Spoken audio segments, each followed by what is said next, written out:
Okay, rain or shine, tuloy ang ating pagblablag dahil hindi mapipigilan ang kabutihan ni Jesus sa atin.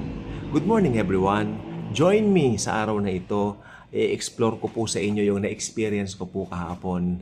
At ito ay talagang, alam nyo, pag ang isip po natin ay parang nadidefocus na sa kagandahang loob at kabutihan ng Diyos sa atin, si Jesus na mismo ang kikilos para tayo ay bigyan ng isang reminder.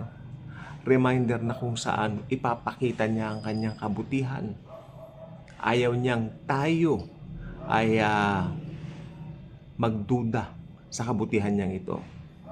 Kaya kahapon po kasi, may transaction po kami na tuloy na po siya.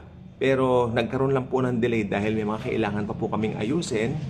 Especially isang kasamahan namin siya na po lumakad para ayusin po ito. Then tumatawag na po yung ilang mga kasamahan na ilang involved dito sa transaction namin na taga-Amerika. Sabi ko, hindi ko alam yung sasagot ko kung paano ba ganun-ganon. Talagang si Satanas, gumagawa siya ng paraan para magduda ako eh. Gumagawa siya ng paraan, ay hindi matutuloy yan, hala ka, ganun, mauulit yung dating nangyari, ganun. Hindi matutuloy yan, hala, ganun. Talagang siya ang gumagawa ng paraan. Then I pick the Bible. The Bible. The Holy Bible, the Word of Jesus Christ, no? I pick it up, opened it, napunta tayo dito. Yung balbas ko, sumasama yung balbas ko. Yan. Ano ba nakalagay dito? Sabi, read it. Sabi dito. Second, 2 Corinthians. Yung mga Bibles po ba kayo? Please. The Bibles.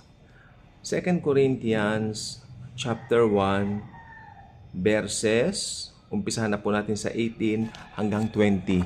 Verses 18 to 20. I need you to get your Bibles with you. Open it with me to 2 Corinthians. I love this. 2 Corinthians chapter 1 verses 18 to 20. Ito ang sabi ni Jesus sa akin. Umaga po kasi yun eh. Natutuwa ako sa kanya.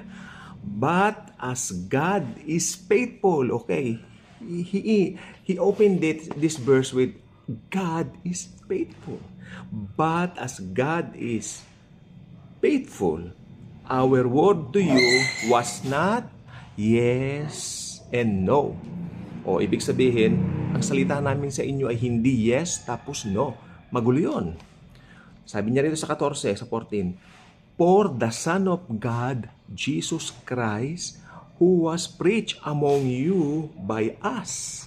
Okay, nangangaral sila eh. Sila nangangaral ng grace. Who was preached to you by us, by me, Silvanus, and Timothy, was not, makinig po mabuti, was not yes and no. But in Him was yes. In Him, kay Jesus Christ, it is always a yes. Walang panahon ang no. Always yes. Okay, 20.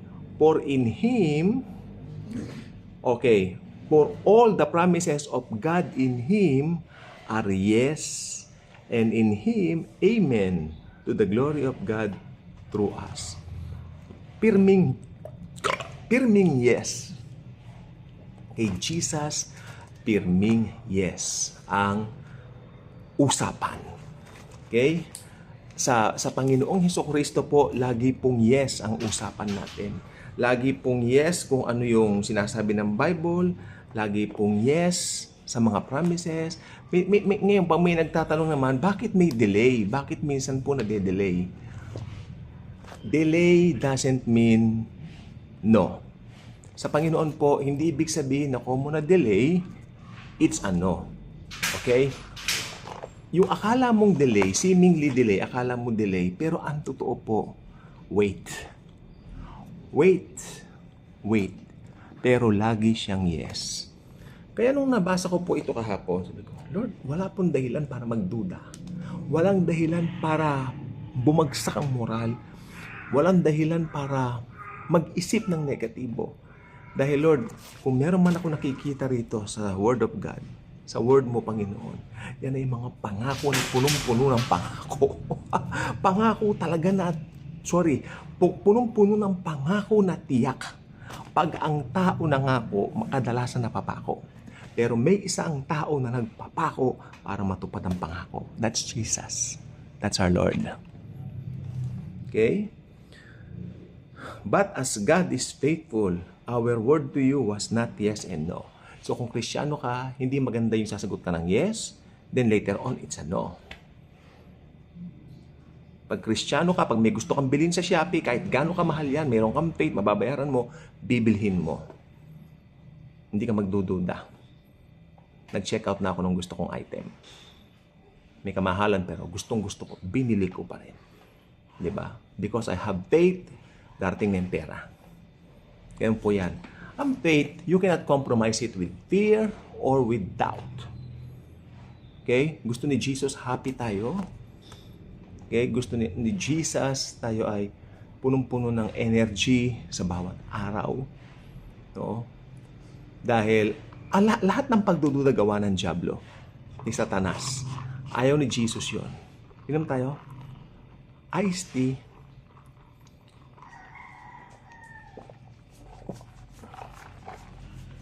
Inom tayo. The Lord is so good. He's so faithful. I can't thank Him enough for all of the promises na nakikita ko. Alam nyo, pag nakikita natin na ganito, yung mga pangako ni Lord, lalong tumitingkad kung sino siya, lalong tumitingkad yung pagmamahal, yung pag-ibig, yung persona ni Jesucristo, lalo nating nakikita, ay, ito, maliwanag. Ang Diyos natin ay buhay. Nagbibigay ng buhay sa mga tila namamatay ang pananampalataya. May mga Kristiyano po na tila namamatayan ang pananampalataya. Anong umiiral sa mga Kristiyanong gayon? Therefore, doubts, insecurities. Okay? Lahat ng yan, tanggalin mo. There's no need to feel insecure or to feel inferior to anyone or to anybody, especially to those unbelievers, because we are far above more than them. Because of Jesus. Pwede ba magyabang ang Kristiyano? Yes. Pwede magyabang ang Kristiyano kung ang ipagyayabang mo ay si Kristo Jesus na nagmamahal sa atin. Kay Jesus laging yes or no. Okay? Step out of faith. Lumakad tayo ng may pananampalataya. Tama na ang takot, tama na ang lungkot, tama na ang pagkabagot. Be happy. Always. I'm here to preach the real gospel. And the real gospel is to focus on Jesus sa ginawa niya sa cross. Nakaipit sa Bible ko, Marvel. Bumili kasi ako ng t-shirt eh. Halagang, ayan. Yes.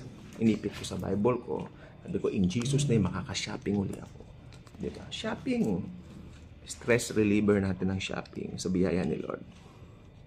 Kung wala kang pera ngayon, darating may pera ka. Kristiyano tayo. Kung yung mga unbeliever, shopping. Ikaw pa. Anak ka ng Diyos. Ano ka ba naman? Diba? Ano yan? Don't feel inferior. Feel superior because of Jesus alone. Okay? Tama na ang rehilyon. Sa rehilyon, nakalagay doon, iba yung pagkaunawa kasi nila eh. Si Jesus ang nahirapan para sa... Itong katotohanan yan. Si Jesus ang nag-suffer para tayo yumaman. 2 Corinthians 5:8, nandito rin po siya sa Bible na nakalagay po dito na siya ay naghirap para tayo yumaman. Kalooban ng Diyos ang yumaman tayo para maging pagpapala tayo sa iba. O yun lang po. Makita ko lang po, may show pa ako. Yeah. So, si Jesus ang may control ng lahat. Always trust Him.